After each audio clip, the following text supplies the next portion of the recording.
ដំណឹងដល់ក្តៅកកតាមម្ដងសង្គ្រាមកម្ពុជាពិភពលោកអត់ដង្ហើមគណៈជំនួបជាប្រវត្តិសាស្ត្រ24ម៉ោងអាមេរិកអ៊ីរ៉ង់ប្រជុំគ្នានៅទីក្រុងអ៊ីស្លាមាបាតនៅប្រទេសប៉ាគីស្ថានដើរដល់ផ្លូវតច្រកគ្មានលទ្ធផលអ្វីនោះទេនេះគឺជាដំណឹងថ្មីស្រាវជាបន្ទាន់ប្រិយមិត្តតាមដានស្ថានភាពទាំងអស់គ្នានាថ្ងៃទី12មេសា2026នេះថាតើជំនួបនោះទទួលបានលទ្ធផលយ៉ាងណាស្ដាប់ព័ត៌មាននេះឲ្យចប់ទាំងអស់គ្នាក្រោយការផ្ទុះអាវុធទ្រព្យធំការពីចុងខែកុម្ភៈ2026កន្លងទៅដែលរុញច្រានតំបន់មជ្ឈិមបូព៌ាឲ្យធ្លាក់ទៅក្នុងភ្នក់ភ្លើងសង្គ្រាមធ្វើឲ្យប្រេងឡើងថ្លៃកប់ពពកតែម្ដងរវាងមហាអំណាចអាមេរិកអ៊ីស្រាអែលនិងអ៊ីរ៉ង់ពិភពលោកបានសម្លឹងមើលទៅកាន់ទីក្រុងអ៊ីស្លាមាបាតប្រទេសប៉ាគីស្ថានឯណោះដោយក្តីសង្ឃឹមយ៉ាងមុតមមក្រោមការសម្របសម្រួលពីនាយករដ្ឋមន្ត្រីប៉ាគីស្ថានលោក Zarif កិច្ចចរចាទល់មុខគ្នាជាប្រវត្តិសាស្ត្រលើកដំបូងបំផុតគិតចាប់តាំងពីឆ្នាំ2015បានឈានទៅដល់ចំណុចរបត់ដ៏សំខាន់នៅថ្ងៃទី10មេសាក្នុងគោលបំណងប្រែក្លាយបទជប់បាយរយៈពេល2សប្តាហ៍ដ៏ស៊ូស្រាលមានថាដ៏ផុយស៊ុយនេះឲ្យទៅជាសន្តិភាពអចិន្ត្រៃយ៍ជំនួបកម្រិតកម្ពុជានេះដឹកនាំដោយអនុប្រធានាធិបតីអាមេរិកលោក JD Vance បាទមិនមែនដូណាល់ត្រាំទេគឺត្រឹមជាអនុប្រធានាធិបតីអមដោយអិសរាជជនសំខាន់ៗដូចជាលោក Steve Witkoff និង Jared Kushner គណៈភាគីអ៊ីរ៉ង់ត្រូវបានដឹកនាំដោយប្រធានសភាលោក Mohammad Bagher Ghalibaf និងរដ្ឋមន្ត្រីការបរទេសលោក Abbas Araghchi ក្នុងកិច្ចខិតខំប្រឹងប្រែងដើម្បីបញ្ចប់ចំនួនដែលកំពុងគម្រាមកំហែងដល់ស្ថិរភាពសកលបាទអញ្ចឹងទេចំណុចនេះគួរបញ្ជាក់ថាអាមេរិកអនុប្រធានាធិបតីមួយហើយកូនប្រសាររបស់លោកតាត្រាំនិងលោក Steve Witkoff 3នាក់នឹងហើយមួយទៀតនោះខាងប្រធានសភារបស់ប្រទេសអ៊ីរ៉ង់ហើយត្រឹមរដ្ឋមន្ត្រីការបរទេសប្រទេសអ៊ីរ៉ង់លោក Araghchi ណាទោះជាយ៉ាងណាក៏ដោយកិច្ចពិភាក្សាដ៏តានតឹងដែលអូសបន្លាយពេលរហូតទៅដល់21ម៉ោងបានបញ្ចប់ទៅដោយគ្មានលទ្ធផលផ្លែផ្កាអ្វីនោះទេនិងបានបន្សល់ទុកនៅភាពមិនច្បាស់លាស់កាន់តែខ្លាំងឡើងចំណុចរស័ព្ទដែលคล้ายជាឧបសគ្គរាំងស្ទះដល់កិច្ចព្រមព្រៀងរួមមានសំណើ10ចំណុចរបស់ទីក្រុងតេហេរ៉ង់ដែលទាមទារការគ្រប់គ្រងច្រកសមុទ្រហូម៉ូសការដកទ័ពសហរដ្ឋអាមេរិកចេញពីតំបន់មជ្ឈិមបូព៌ានិងការទាមទារសំណងការខូចខាតសង្គ្រាមទាំងស្រុងអានេះគឺជាចំណុចខ្លឹមសំខាន់ណាប្រិមិត្តអ៊ីរ៉ង់ចង់គ្រប់គ្រងសមុទ្រហូម៉ូសហើយឲ្យអាមេរិកដកទ័ពចេញឲ្យឆ្ងាយពីតំបន់មជ្ឈិមបូព៌ាហើយត្រូវតែសងសំណងការខូចខាតនានាដែលខ្លួនបានកំទេចប្រទេសអ៊ីរ៉ង់ធ្វើឲ្យខូចខាតសេដ្ឋកិច្ចនានាហេដ្ឋារចនាសម្ព័ន្ធស្ពានអីជាដើមតាមរយៈអ៊ីស្រាអែលកំទេចស្ពានមួយជាប្រវត្តិសាស្ត្ររបស់អ៊ីរ៉ង់នោះជាការឆ្លើយតបអាមេរិកនៅតែរក្សាជំហររឹងមាំក្នុងការទាមទារឲ្យប្រទេសអ៊ីរ៉ង់បោះបង់ចោលមហិច្ឆតានុយក្លេអ៊ែរជាដាច់ខាតអានេះគឺជាចំណុចសំខាន់ចំណុចដែលអាមេរិកចង់បានណាអ៊ីរ៉ង់ឯងត្រូវតែបោះបង់អាវុធនុយក្លេអ៊ែរមហិច្ឆតាដែលចង់បាននោះប៉ុន្តែបើបោះបង់ហើយអ៊ីស្រាអែលកំទេចគេអានោះមិនដែរអានោះគួរតែបើកវចកហើយចុចជាសញ្ញាសួរបាទពេលខ្លះគេផលិតទៅ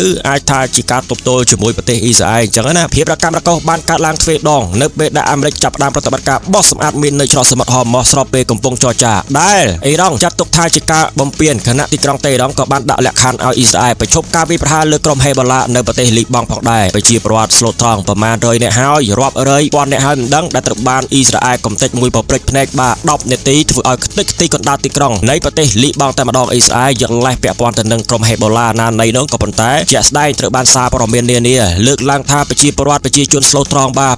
254នាក់បានស្លាប់ដោយសារតែការវាយប្រហារកំទេចដោយស្នាដៃនៃប្រទេសអ៊ីស្រាអែលនេះតែម្ដងបាទចេញពីហ្គាសាចូលអ៊ីរ៉ង់ដល់ពេលចេញពីអ៊ីរ៉ង់កំពុងតែចរចាបត់ឈប់បាញ់អ៊ីស្រាអែលកំទេចប្រទេសលីបង់ដែលជាភូមិផងរបងជាមួយគ្នានោះបាទអាហ្នឹងគឺជាមហិច្ឆតារបស់អ៊ីស្រាអែលណាដើម្បីធ្វើឲ្យប្រទេសអ៊ីស្រាអែលអស់ចាគេថា Greater Israel វាអញ្ចឹងបានជាអ៊ីស្រាអែលអូសទាញលោកដូណាល់ត្រាំបាទឲ្យមកធ្វើសង្គ្រាមតាមពិតទៅផ្ទៃក្នុងអាមេរិកគេមិនពេញចិត្តចំពោះអ៊ីស្រាអែលអូសទាញលោកដូណាល់ត្រាំខ្សឹបតាជាលោកដូណាល់ត្រាំឲ្យមកវាយអ៊ីរ៉ង់នោះទេសូម្បីតែលោកជូកេនដែលជាប្រធានផ្នែកចារកម្មប្រឆាំងទៅនឹងភេរវកម្មបាទនៅសហរដ្ឋអាមេរិកប្រកាសលាលែងពីមុខតំណែងដោយសារតែមិនគាំទ្ររឿងនេះគាត់គិតថានឹងមានរឿងអាក្រក់កើតឡើងនៅពេលដែលអាមេរិកវាយកំទេចប្រទេសអ៊ីរ៉ង់នេះតែម្ដងបាទយើងដឹងហើយថាមិនអីមិនណាខាងសាសនាអ៊ីស្លាមនឹងហើយប្រជាជនសហរដ្ឋអាមេរិក60%ជាតួលេខគេសងកន្តិបាទ60%ប្រកាសមិនពេញចិត្តមិនគាំទ្រប្រទេសអ៊ីស្រាអែលនោះទេចំពោះរឿងហ្នឹងអញ្ចឹងទេវាជាកំហុសឆ្គងមួយដែលលោកប៊ែនចាមីន នេតានយ៉ាហ៊ូបានប្រព្រឹត្តបានធ្វើឥឡូវនេះលោកម្នាក់នេះត្រូវបានពិភពលោកគេស្អប់ខ្ពើមតែម្ដងដើម្បីមហិច្ឆតាឲ្យប្រទេសអ៊ីស្រាអែលខ្លាំងណាស់នេះអញ្ចឹងទេបុគ្គលម្នាក់នេះត្រូវបានតុលាការ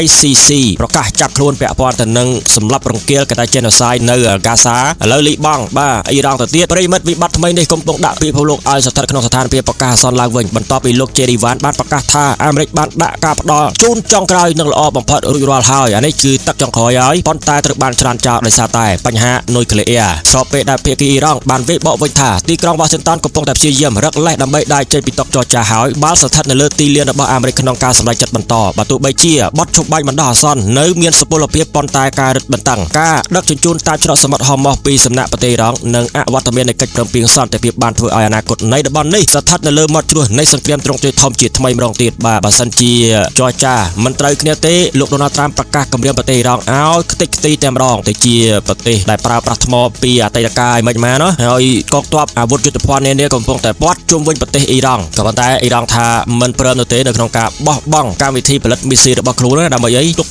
ទល់ការពារចំពោះរឿងនានាដូចជាប្រទេសអ៊ីស្រាអែលដាក់វាយគេជាដើមចឹងទេវាអាចនឹងផ្ទុះឡើងនៅពេលណាក៏បានប្រសិនបើគ្មានដំណោះស្រាយការទូតណាមួយមកជំនួសក្នុងពេលដ៏ខ្លីខាងមុខនេះទេចឹងទេស្ថានភាពកំពុងតែក្តៅកគុកតែម្ដងតាមរយៈការសម្របសម្រួលពីប្រទេសប៉ាគីស្ថានជួយបញ្ឈប់ចំនួនប៉ុន្តែលទ្ធផលគឺគ្មានផ្លែផ្កានោះទេទាមទារទាំងសងខាងអាមេរិកទាមទារអញ្ចេះអ៊ីរ៉ង់ទាមទារអញ្ចោះទៅពេលចឹងរកចំណុចរួមមួយវាអត់មានណាបាទអាមេរិកចង់ឲ្យប្រទេសអ៊ីរ៉ង់បោះបង់ចោលទាំងស្រុងនៅការផលិតមីស៊ីលនុយក្លេអ៊ែរនានាបកគលអុយញោមទៅកាន់អាមេរិកជាដើមបាទឲ្យបោះបង់ចោលអស់ទៅប៉ុន្តែអ៊ីរ៉ង់ថា no បាទបោះបង់ទៅបានឲ្យការពារខ្លួនបាទតទល់ជាមួយប្រទេសអ៊ីស្រា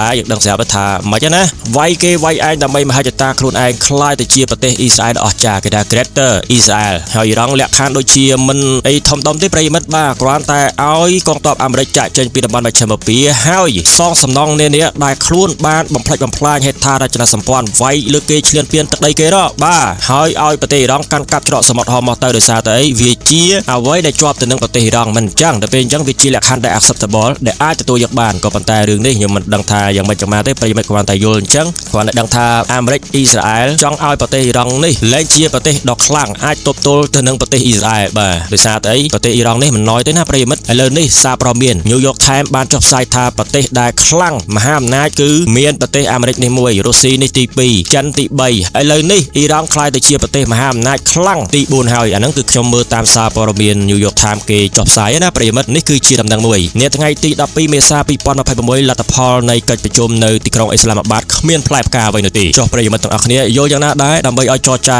សម្រេចទៅបានហើយព្រេងចុះថោកមកវិញណាដោយសារតែមានច្រើនណាស់ប្រកបនៅច្រកសមុទ្រហោម៉ោះបាទក៏ប៉ុន្តែអ៊ីរ៉ង់ថាឲ្យបើកច្រកហោម៉ោះយ៉ាងម៉េចបើអ៊ីស្រាអែលអាមេរិកកំទេចអ្នកដែលដាក់មីនស្លាប់បាត់បង់អស់ហើយហ្នឹងអញ្ចឹងទេអត់ដឹងថាត្រូវដោះមីនរបៀបម៉េចអាហ្នឹងគឺខ្ញុំមើលព័ត៌មានមកផ្លែទៅក៏លេចឃើញអញ្ចឹងណាគាត់និយាយអញ្ចឹងខាងប្រទេសអ៊ីរ៉ង់ថាឲ្យទៅដោះមីនម៉េចបើសម្រាប់អ្នកដាក់មីនហើយ